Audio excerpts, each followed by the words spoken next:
Okay, now we can get started. Okay, if you want to first introduce yourself and what you do exactly with your little company or business or site or how you would like to refer to it. Okay, my name is Douglas Bogart. I'm the co-founder of Limited Run Games.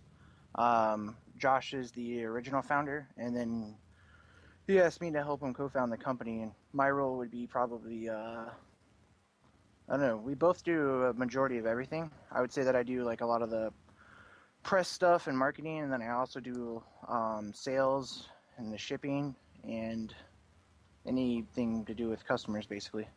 Okay. Yeah, I think I remember on your Twitter you all showed that you only have one person really doing the main bulk of the shipping, so I would assume a really small team at the moment. Yeah, it's just two of us right now. Okay.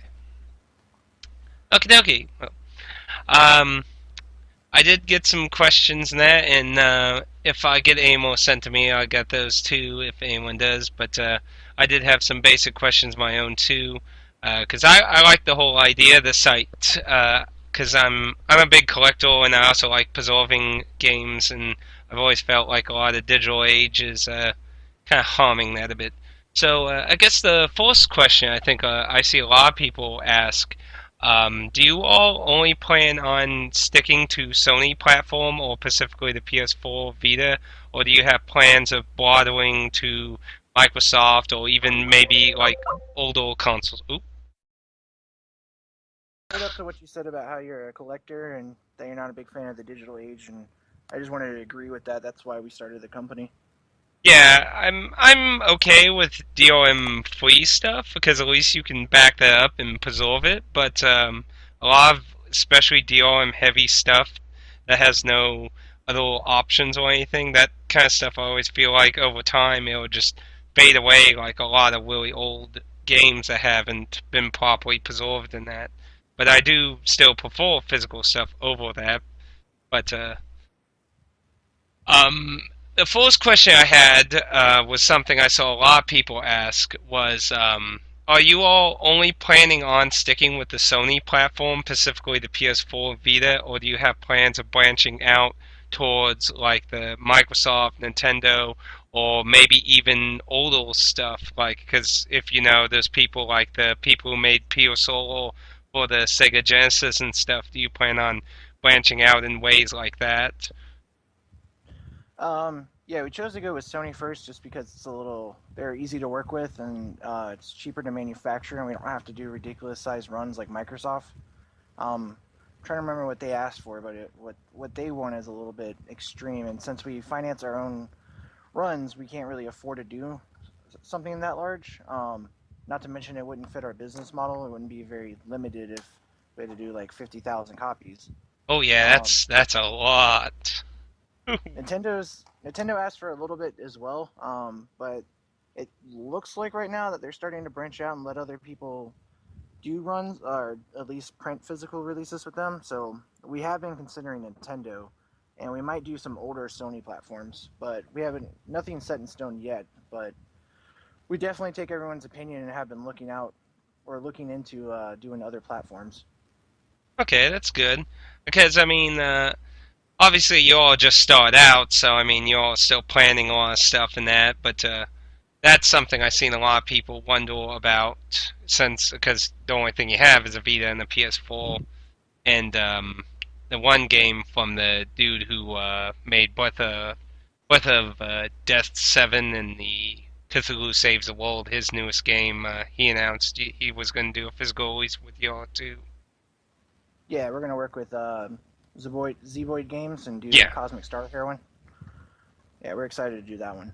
Oh yeah, I'm excited for that one too because that looked very interesting, and he likes doing a lot of his games through Steam only. So I was actually very excited to hear that myself. But another question, since you only have two games, so this is probably another kind of tough question to ask. But do you all plan on probably having a lot of varying price range, or is the price range you have currently? Because I believe both the games are the same price. I believe on your site for the two you have listed that were 24 something. Is that the kind of Yeah, Oh, go ahead. I was gonna say our goal is to keep it around 24.99. Depending on the game we get, some developers may choose to ask for a higher price, and that also depends on how much their game's going for digitally. Um, it really depends on what'll turn a profit for them, but we want to keep everything at 24.99. We think that's a fair price, especially there's not too many digital games that are higher than that. So Yeah, usually, I mean, a lot of digital games are between usually $9.99 to like $20 usually. yeah, so I feel like asking maybe $5 more for physical isn't bad. Okay. I did have a question from one viewer when I asked about questions. One viewer was, and I don't know if you can answer this because it is more of a about your business itself, so I can understand if it's a private thing. But the question was about how much money goes towards you printing the games and the developer. Like, how's it split? Um, well, that's not really private knowledge anymore. We posted that on our website. Like when you go to buy something, at the bottom there's a section called for developers. So basically, what our agreement is, we'll finance a developer's entire run, and once we make back that initial investment, we do a 70-30 split in their favor. So they get 70% of all the profits, and we only take 30. Okay. Yeah, I So guess you, you. Oh, go ahead. I'd say that's what a standard digital agreement is. So if they had agreed to do something with Sony or Microsoft, that's about what they'd be looking at anyway. And in some cases, that's a little more. So we want to make it extremely fair and make it to where they can make money too. That's good. I would think that's probably why they asked, because maybe they were interested in asking about, but I don't know the true intentions of the question. Yeah, it's no problem. We take care of everything on our end. So when we finance their game, we also store all the product here. We also market their game and sell it through our website. So we take care of the bulk of the work. All they really have to do is send us a PKG file for their game, and then we just submit it to Sony and get everything going. That's good. That's good. And yeah, I guess you would want to probably put that information out there, because then developers would have to bother you all a lot to ask about how that works in the begin. So I guess if you're public within to begin with, they can be like, oh, well, we got the answer then. Yeah, I mean, I don't mind if they ask me anyway. Yeah. It's no problem to explain it. Oh. The reason I said is like I wasn't sure if you could answer it is because sometimes like with Shenmue 3's Kickstarter, they said we can't really talk about a lot of this because there's a lot of private agreement stuff and that, so I wasn't sure if that was something y'all did with them. Oh no, we don't want to. We're extremely transparent about everything. The only thing we don't want to talk about right away is just what games we already have locked in. Just we don't want to announce that until the Yeah. developer is ready. Okay. Um, Considering now this is from what I seen on your Twitter, and I'm not sure if which one of you won your Twitter, or if you both kind of share that, but I do It's look. Oh, go ahead. I would say it's shared. We're pretty much the Twitter. I'll admit Josh does more of, but we pretty much do everything together. So on the forums, especially, like you might see, it could be either one of us, or even on Twitter, it could be either of us. We tend to just share the stuff. It depends on how busy the other person is. Okay.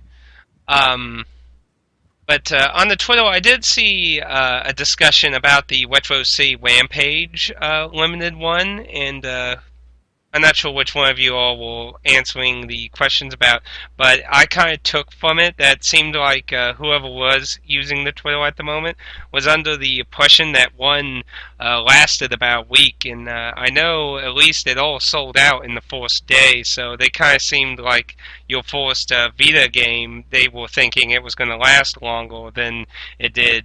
Well, it sold out really, really quick, and that was probably more because of resellers, but that was still really fast. So one question I personally would like to really ask: do you have any future plans to avoid that kind of running out? Like maybe doing a poll to ask how many people are interested in buying a physical release, and then kind of print that many and sell, or any other methods of getting a better idea, so you don't like immediately run out like within an hour. Um, well, the reason why we do things the way we're doing it is because a lot of companies overproduce. A good example would be Stick It to the Man. That game you can find at GameStops and Targets and stuff for under $20, even cheaper than that. A lot of times it's on clearance, just because there's too many produced. And even with people that ask for like pre-orders or do anything like where they try to gauge on how many people are going to do it, a lot of those same people that are saying they will might not necessarily purchase something. And Yeah. the reason why we like to do everything limited is it kind of creates like a hype around it. People start kind of like panicking a little, and they're like, "Oh, I need to get this game," and we want to make it fair to everyone. So this first release, we did finance everything ourselves, and it was a test. So we are going to try to increase all the runs, as we do want everybody to have a chance. And we did notice a lot of reseller activity on this run. Since I've done the majority of the shipping, I can tell you that the first run where we didn't have a limit in place, there were some pretty outrageous purchases. Way too many copies going to just a few individuals. So what we did is, if you saw our Twitter, we canceled a lot of those, and we Yeah. did a re-release on Monday. That we actually set a limit to one per person. And while a couple people did do a couple orders, it wasn't as widespread. So that game this time went to more individual people, because I can check and see how many games somebody purchases on the account. And thankfully, this way it looks a lot better. So for future runs, our idea is for the first 24 hours, limit our games to maybe 1 to 2 per order for the first 24 hours. Um, and then after that, if the game's still in stock, we'll do like a free for all. Like we'll still probably cancel any outrageous orders for Yeah. people. And we're also going to try to do different zone releases. So we want to do one in like the AM for Eastern time, so like people on this side of the planet can get it, and then we want to do one later in the day so people in like Asia and Australia can get a chance. Yeah, that was another question I had, considering how, if you're all going to stick to really low numbers, similar to the Vita game, if you all plan on branching out maybe to four different kind of like chunks, like maybe at least 100 at this time, 100 at this time, kind of split it out through different time zones. Yeah, so we'll increase the runs, but we're not going to do anything outrageous. We don't want to be left with any stock, because that Yeah. just runs that we're sitting on money that's going to hurt our company, and we want to stay in business. But we definitely will probably end up doing half and half releases. So we'll release like half the batch in AM and the other half in the PM. Okay. That seems not too bad then. Yeah, I tried to catch the first one myself, but I was at work and I was sad to hear that it all sold out. And what seemed like, since I was at work, I didn't have limited internet access, but it seemed like it at least was like under an hour that it all sold out. Yeah, Um, the first run took 103 minutes. dang, It was extremely unexpected. dang that. Yeah, that was fast. But I did get lucky because when you did the second one on Monday, that was only 30 minutes a little before I got off work, so I quickly rushed home and I think I got in like the last 20, 30 copies because about 20 minutes left. Your Twitter said you had like 10 or 5 copies left, Yeah, that run ran out in 44 minutes with the limit in place. so as a consumer, I definitely hope it manages a lot better with that because I definitely would say as a collector, I definitely want to buy at least one portion of everything. I don't really dabble much into. I don't really do reselling. Sometimes I do trading with certain things. If I see stuff, sometimes I might get to trade with other people because sometimes I also give stuff away on my channel. So That's good, and I understand. We're not against resellers. We just didn't want yeah, you don't want resellers to have. like 100 copies to one person, and then because I don't know how much you know about resale culture. I mean, I've seen people who buy tons of copies and then wad on them, and then you can see like 5 years later they start putting them on one a time for like outrageous amounts. And I think you said on your Twitter you had like two people who bought like 50 copies of the Vita game, and it wouldn't surprise me at all if they were planning on waiting a while before they even try selling them. There's already copies on eBay and Amazon for some of the prices were ridiculous. Like 459 was probably the most I've seen for it, but Oh that dang! obviously wasn't going to sell. Yeah, I saw one That flower for print. 250 in your money. In Yeah, we yours. saw one sell for 175, but that's still surprising. Yeah. Well, reselling in cult collecting is it has its dark side. I've seen a lot of crazy shit before. I mean, I've been gaming for a long time, so I've seen a lot of ridiculous stuff, especially with like little Samsons and the Flintstone 2, the second Flintstones game for the NES. Or even the amiibo thing was crazy too. Oh yeah, Nemo's like was really crazy until recently, where they actually started keeping stock on certain things now. But yeah, that was pretty crazy. It was to the point where people were just importing the Japanese ones because it was actually cheaper.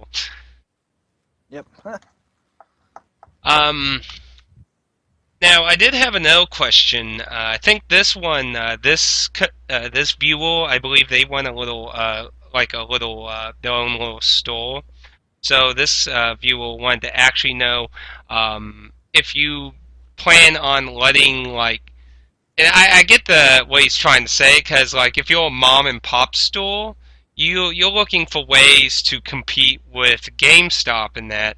So if they were able to order a few copies of your ones, that would be something to be like, hey, we got something that GameStop will never get. So Yeah.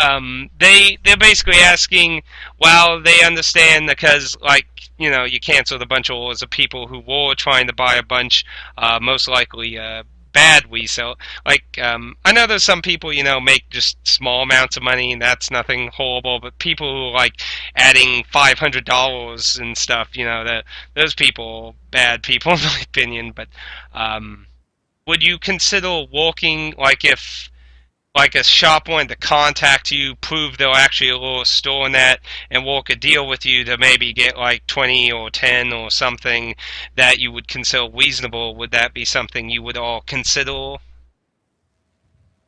Um, it's something we consider. Like I don't have a problem with people getting like smaller amounts of the game. The ones we canceled were like I don't want to give like a exact details, but they were definitely over 50.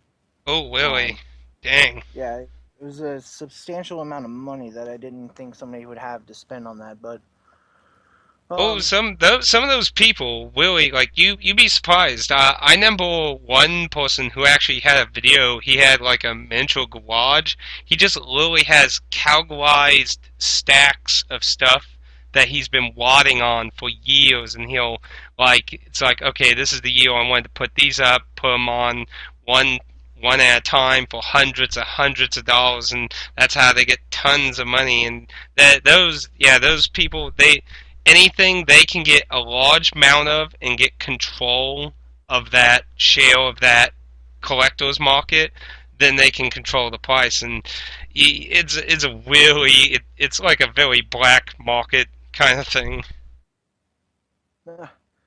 I guess to answer your question though, like in keeping everything fair though, we probably would just stay with our limit. If that reseller on the second day that we hadn't sold out, if we still had some, wanted to buy, then I guess we wouldn't really stop them because at that point we just need to basically make whatever Yeah, money we can to help fund the next run. And at that point, after 24 hours, I would assume everybody that really, really wanted a copy had been able to get one. Because we are going to announce these things like well in advance, so give everybody time to prepare.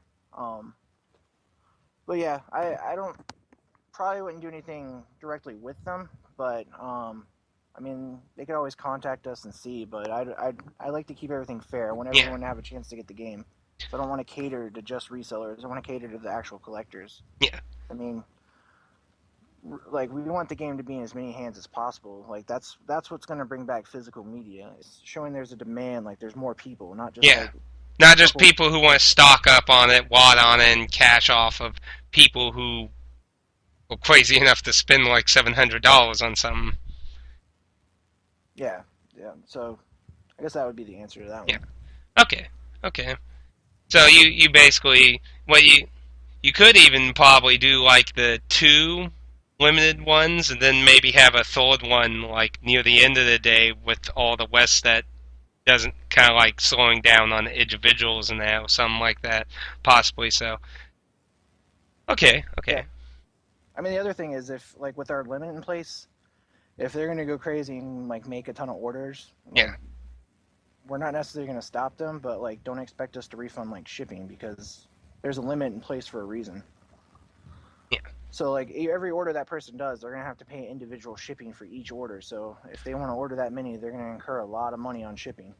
So you won't bulk stuff. Everything becomes individual. That's actually a smart idea too, because that actually disencourages people to actually order so many unless they really, really want to take that. Yeah, I mean I'll bulk ship it to him, but he's not getting the money back because it's there for a reason.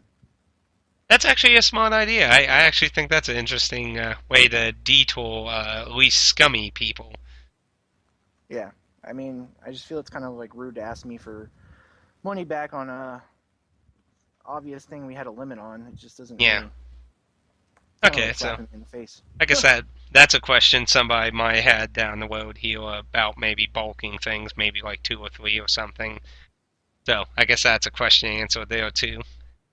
I found with a lot of the shipping though, a lot of people had been emailing me asking me if they're like, oh, I placed an order for this and a shirt for that, and I wanted to see if you could package them together and refund me the shipping. A lot of if they're international, a lot of times their shipping because of the weight, it actually ends up costing um, basically what both shipping charges were. So I haven't actually been able to refund any shipping for people that actually truly deserve it, just because once all that stuff starts to weigh up, it actually makes the shipping go up.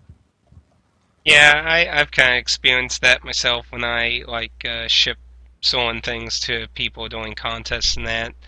It always seems like the heavier it gets a really hefty price. So sometimes, in some cases, it seems easier to mail selling things just more individually. In some cases.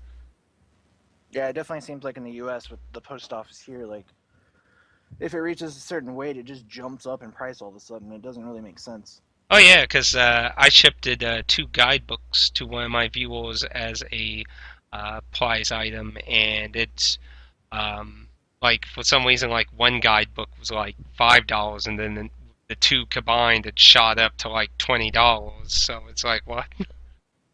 Yeah, but we are going to look at our shipping and see if we can maybe make it a little cheaper because some people have been complaining that it costs a little bit more than they're used to. But we didn't really know what it was going to be like. I know in a lot of countries where some people have been saying the shipping's too high, it's really not. It's actually about what they're paying. So we are going to try to like reduce costs on our customers, but we don't want to make it into a we don't want to be in a position where we're eating money because we lowered the shipping too much. Yeah.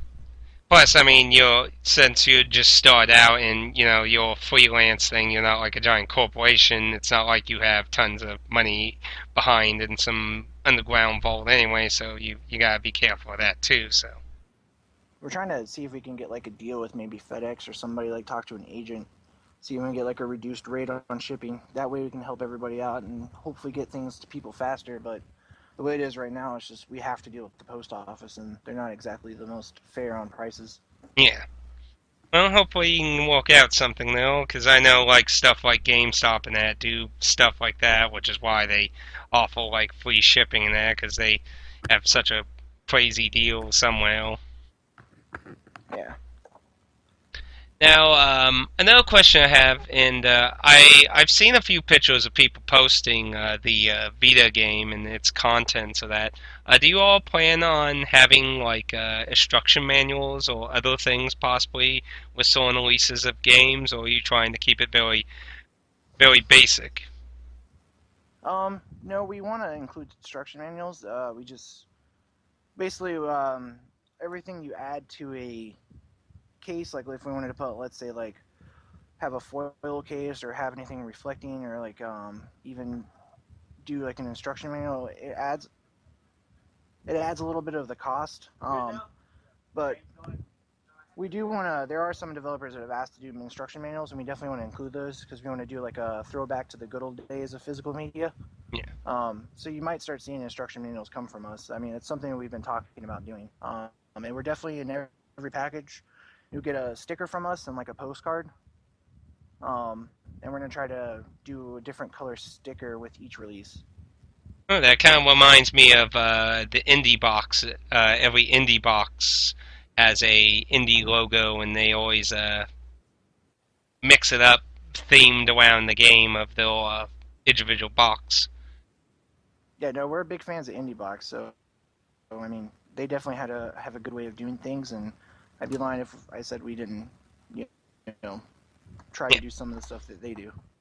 yeah. And I did actually have a question since we're actually on the Indie Box. I did have a question about if you all planned on dwelling into physical PC releases. Um, I know the Indie Box always does that, obviously. So I'm not sure if you all would be interested in doing that, or be like, they're always covering that base. We should focus on console stuff.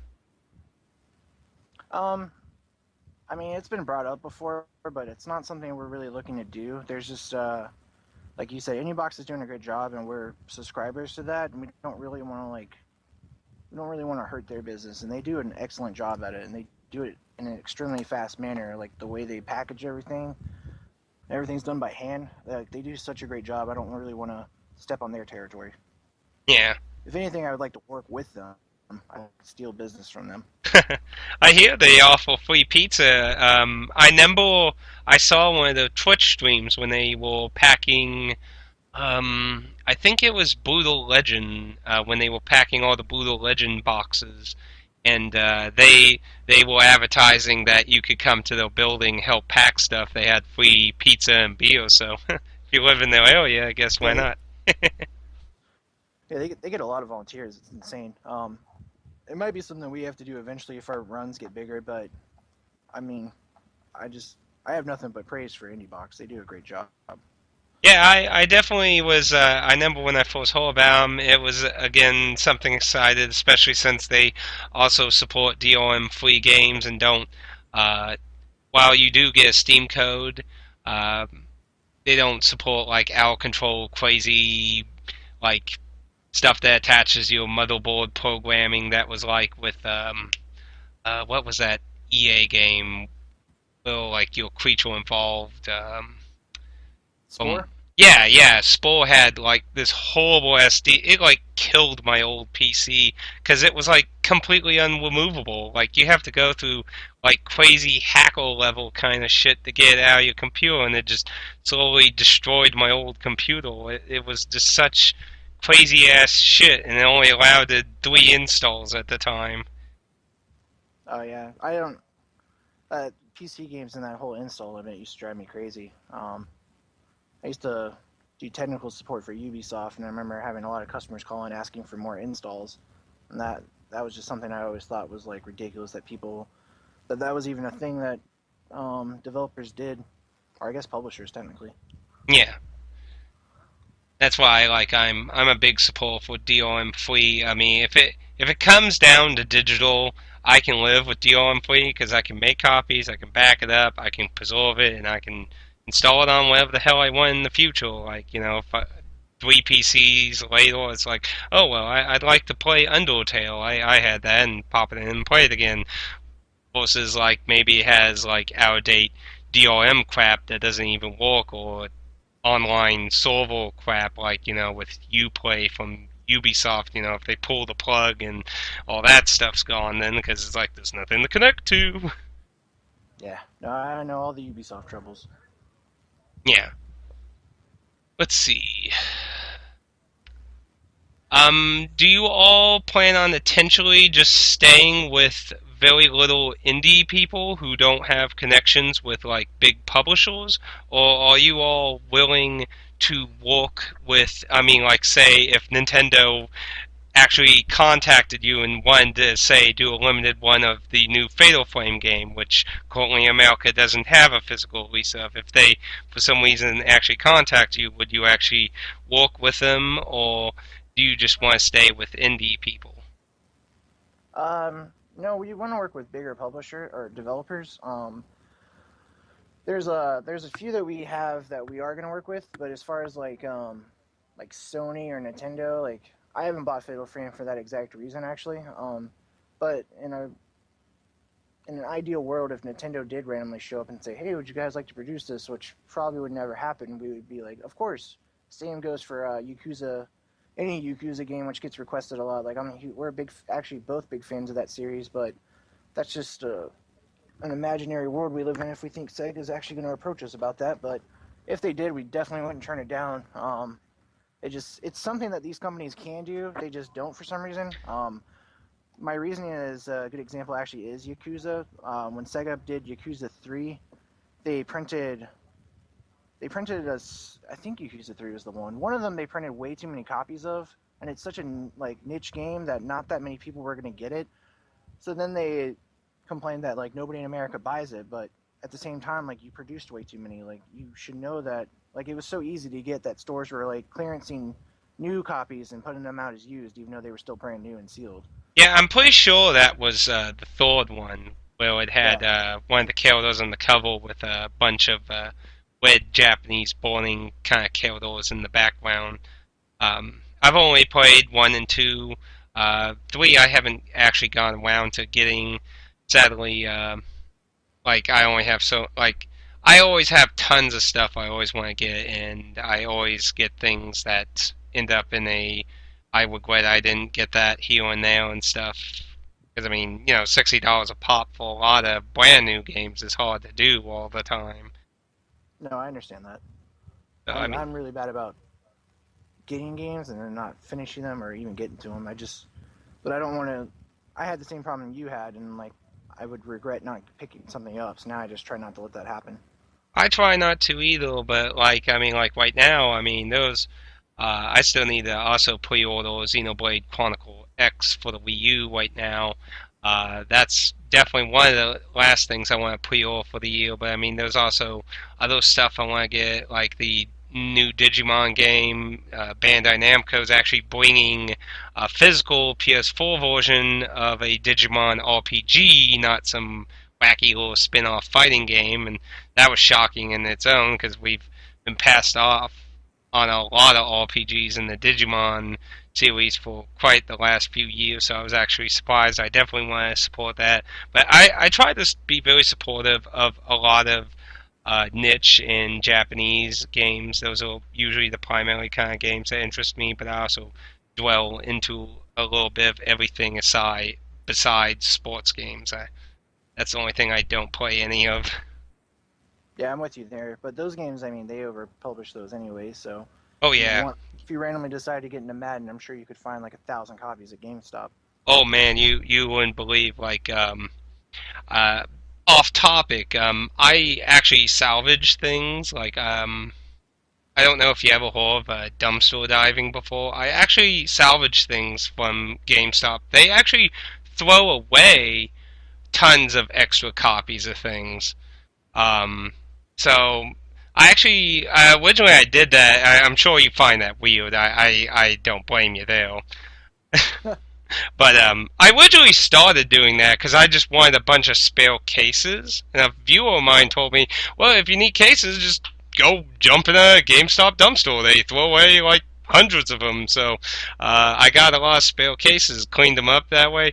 But you wouldn't believe, like, you can find crap loads of sports. I've got the last 3 releases of Call of Duty for free out of the dumpster. Like, I believe it.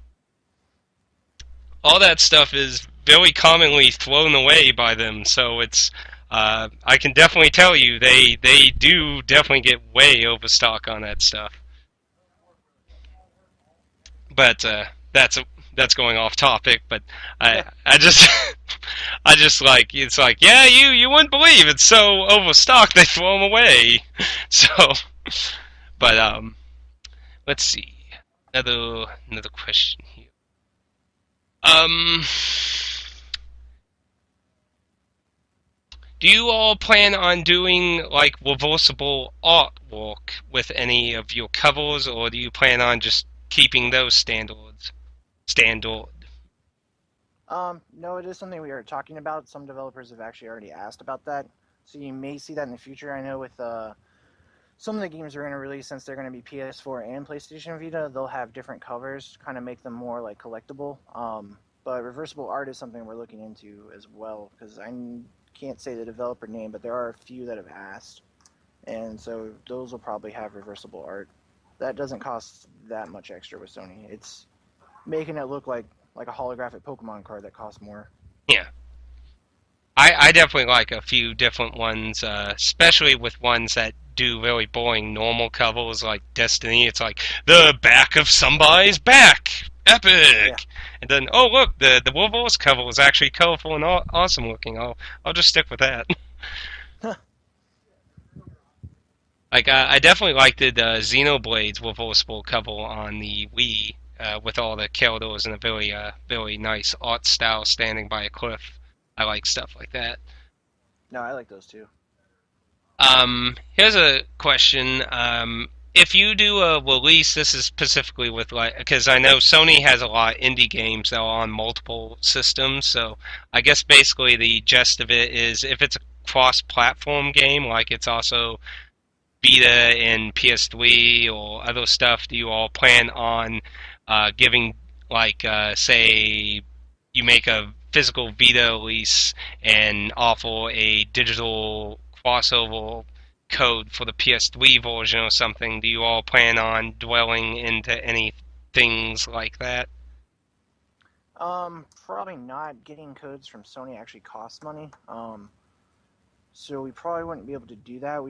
I know that the trophy support is the same though. So if you have the digital and physical version, it'll unlock the same trophies. And then some games might have cross save as a feature, but with physical games it's a little bit harder to do. But we won't be doing any like digital codes. I mean that could change in the future, but as of right now, that's not something we're doing.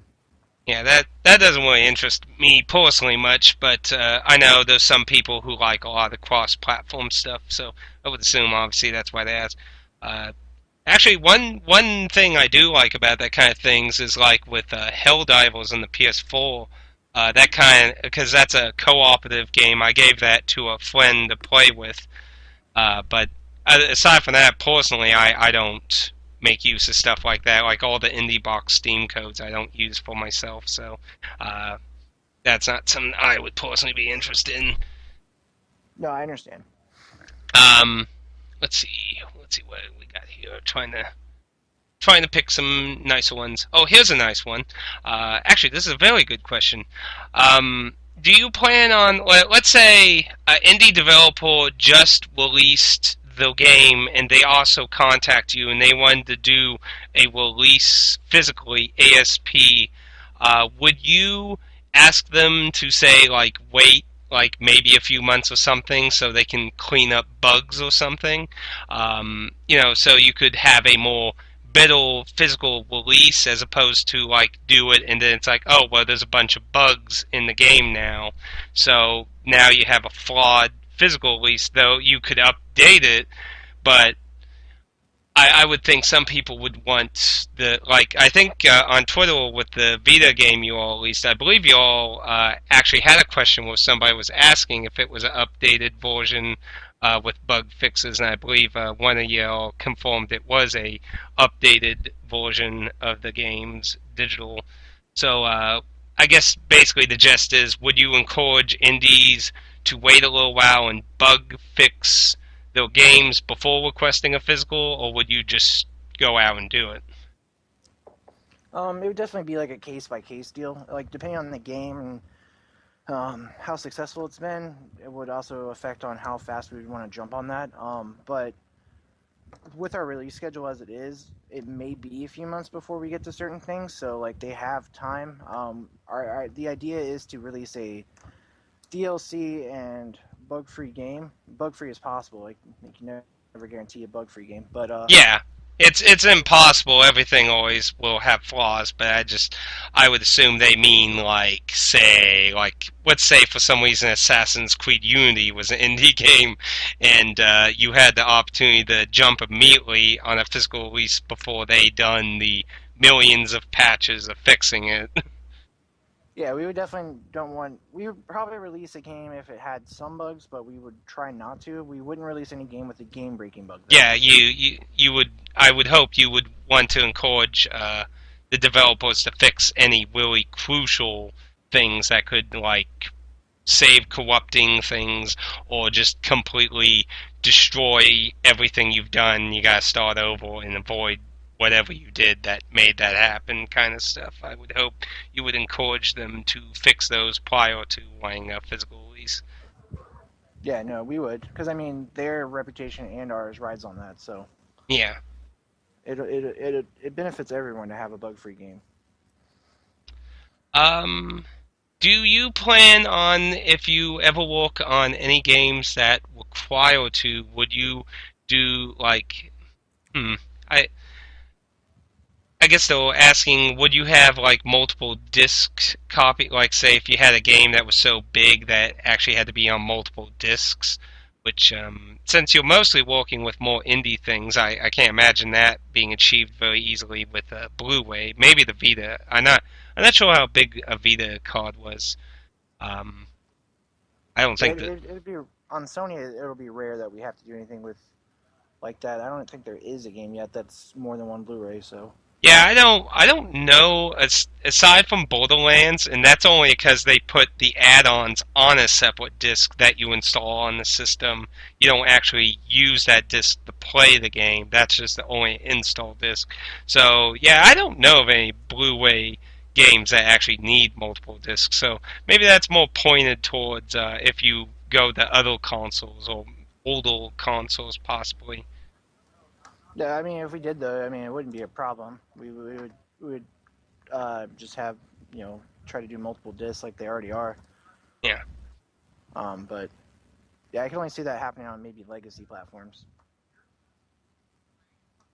Have you considered working with Victor of former walking designs over with PSP games that they are currently doing? Are you talking about like at Gaijin Works? Yes, that was his new company. I'm pretty sure that's who, because that's the only Victor I know that used to work with walking design. So yeah, I'm pretty sure they're referring to them in Classic Heroes and that. We would like to. They seem like, or he seems like he has a pretty good grasp on doing physical releases, though.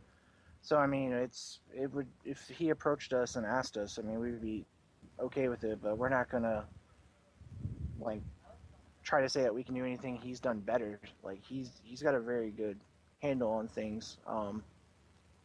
They do their they do everything based on pre-orders though, which is something we don't really do. Yeah, But to say we wouldn't work with them at all, I mean, that would be crazy. But we would like to. But like I said, that in terms of somebody who has a handle on this whole physical thing, they've done a really good job. So, and I'm actually a big fan of that site and that company. So I wouldn't, it would be I would jump on that. But yeah. I got like, both of the Classic Heroes 2 leases. I have most his walking design games, aside from there's two on the Sega Saturn I don't own because they're just insanely expensive to get.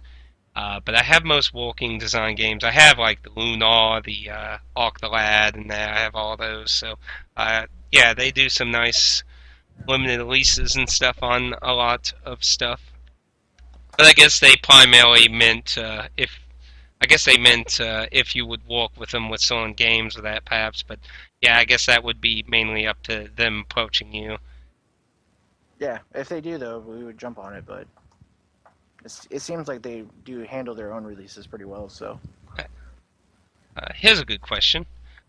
Do you all plan on having a system on your site to poll interest for certain games to maybe like encourage people? Like, let's say what you were saying with Yakuza.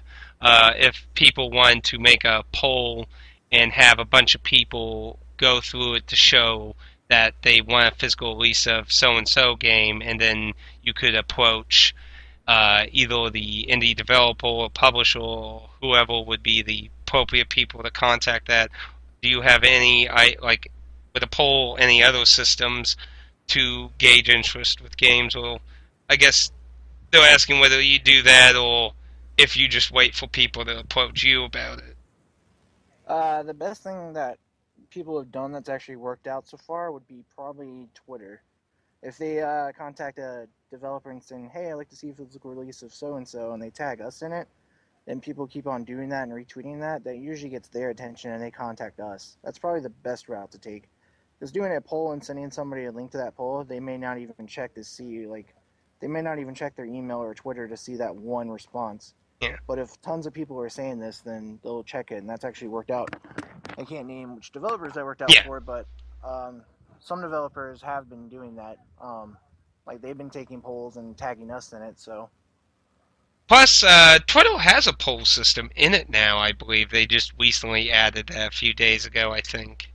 I don't Yeah, I don't see usually that use many it people too using much. it, but Yeah.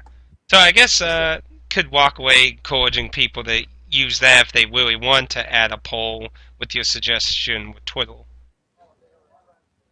yeah, that or just I don't know. So far, the contacting the developer directly has worked better.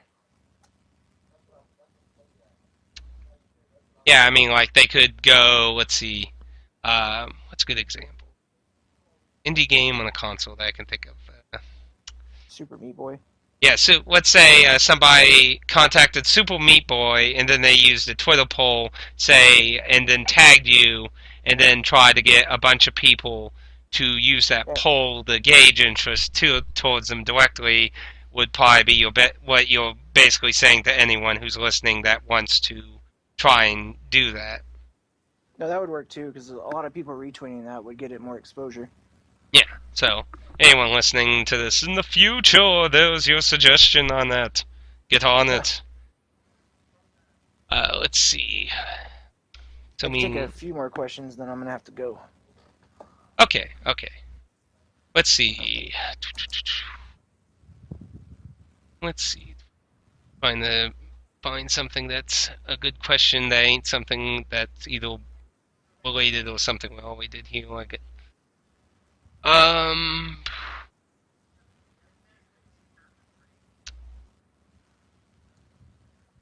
Do you all plan on doing Dreamcast games? Well, that's kind of a something kind of always asked, but I guess that is a bit of a question since there is a scene where a lot of people do make games on the Dreamcast, so I guess that can be a question to ask since that's probably the most common retro system that people still release games for.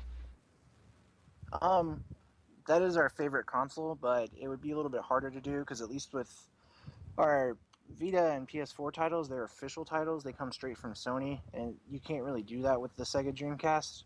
Yeah, I Um, think I think with everything, the Dreamcast you have to exploit yeah, some bug everything's that's in the system to even make the discs. everything's homebrewed. So Yeah. I don't. We would never. We wouldn't do that, even though we love the Dreamcast and support it. But we can't. It wouldn't be a viable business option. So you would want to try to stay towards stuff that's official. Then you wouldn't want to bother too much with stuff that's through unofficial means. Correct. I want to do things that are with the. I want the company support. Okay. And Okay. Let's see. Any other interesting questions here? I bet this is just a troll question, but would you actually sell copies to GameStop? I'm pretty sure that's just a joke. yeah. I mean, it'll be cool if I see one of our copies in the store one day, but because they don't have ESRB ratings, we won't. That'll probably never happen. Oh, that's actually a good question. I think I thought about that. I didn't think about it at the moment, but so you all don't have any weightings on any of your products, then? No, it's completely optional, and it's actually rather expensive to do. Yeah, I do Nemble every time you get it to go through the review process and say they reject it and you do it again, you have to pay each time, which I think is a joke personally, but well, that's interesting because I think I wanted to ask that when I was thinking about several days ago because I remember the Retro City Rampage actually toted that his copies didn't go through it either, which I didn't know if that was through a special favor maybe through contacts or whether you actually could just choose not to. Yeah, you could choose not to. You just don't. You can't have your game put into official stores. At Yeah, least not here. because Walmart and that enforce them. So if it doesn't have it, they won't do it unless they magically change how they run the store. Okay, well that's interesting to note then. Yeah, I'm pretty sure then GameStop probably won because I'm pretty sure they won the same way too. But then again, they're a bunch of greedy bastards. I remember when Cube Ninja suddenly became, oh, you can now play Legion free games on your 3DS using Cube Ninjas with exploits, so you can play Japanese games on it now. And then it went from being like $4.99 to like $60 overnight. Wow. So, so who knows? They might consume. Personally, I would think because they have a very computer-oriented system, so I wouldn't even know if they would even be allowed to accept something because it wouldn't be in their system. I wouldn't think it They, would. they probably wouldn't. So, but More yeah, like they'd say a mom and pop store. yeah, I think a mom and pop store would be a much better place for it. But yeah, I'm pretty sure that was just a troll question. Somebody probably just wanted to heal in there. So there you go. You got your giggles on that one. Whoever asked that one. Let's see. I've got time for one more question. Okay, And then one go more. back to shipping these games out to everyone. Let's see. One more. What's one more quacking question that people would possibly want to hear that isn't clearly something crazy or something? Man, there's a lot more here than I remember with it. I guess I guess that's what I get for copying a lot of the ones that when I asked for questions. Hmm. Hmm. Will you ever do any special little gimmicks or add-on thing? I guess what they'll, yeah, I guess what they're asking here is that if you basically do like when you get indie box, say like Towerfall, you got a controller with it. Would you ever like give like little special goodies with anything?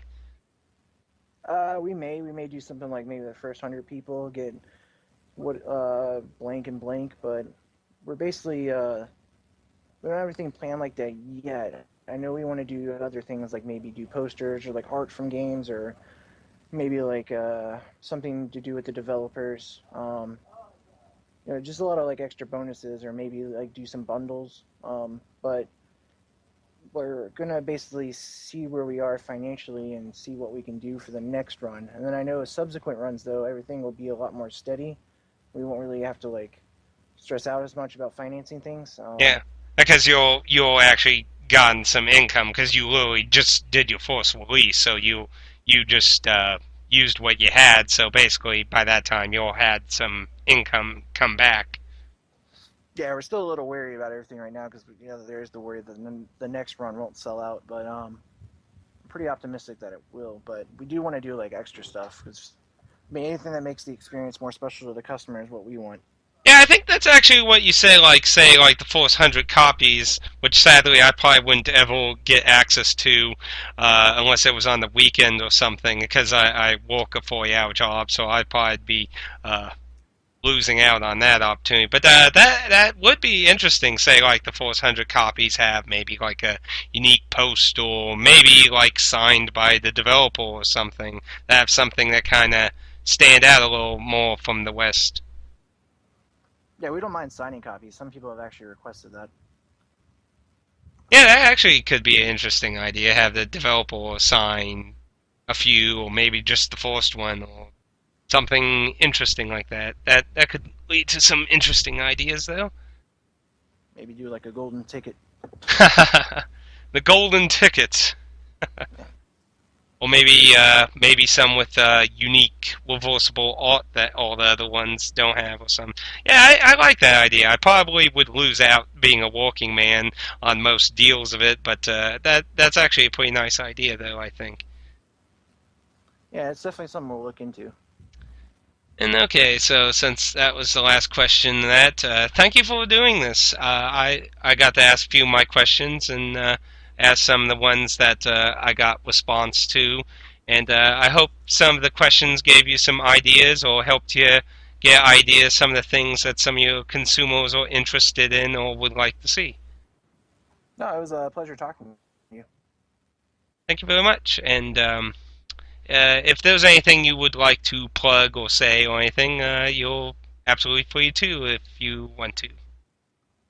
I just like to say thank you to everyone that supported us so far, and thank you to anyone else that's going to support us in the future. And that as long as you keep supporting us, more developers will come through for us. Okay, and I will leave a link in the description when I put this on YouTube as a little Q&A thing for people to see that, and I'll leave a link to Twitter on that. And again, thank you for giving me this opportunity to ask you as a consumer and hopefully a continuous fan of your work. No problem. It was good to talk to you. We'll definitely do like a recap or something next time. Oh, sure. If you want to do another one in the future or after maybe one or two more releases, maybe I can get some more questions as things develop that people might come up with depending on things that happen or other ideas. Yeah, no, that'd be great. Okay. Well, thank you for your time. I'm sorry if I'm sure you're all still busy doing a lot of things, but I appreciate it, and hopefully can talk to you another time then. All right, no problem. You have a great day. You too, so and take it easy.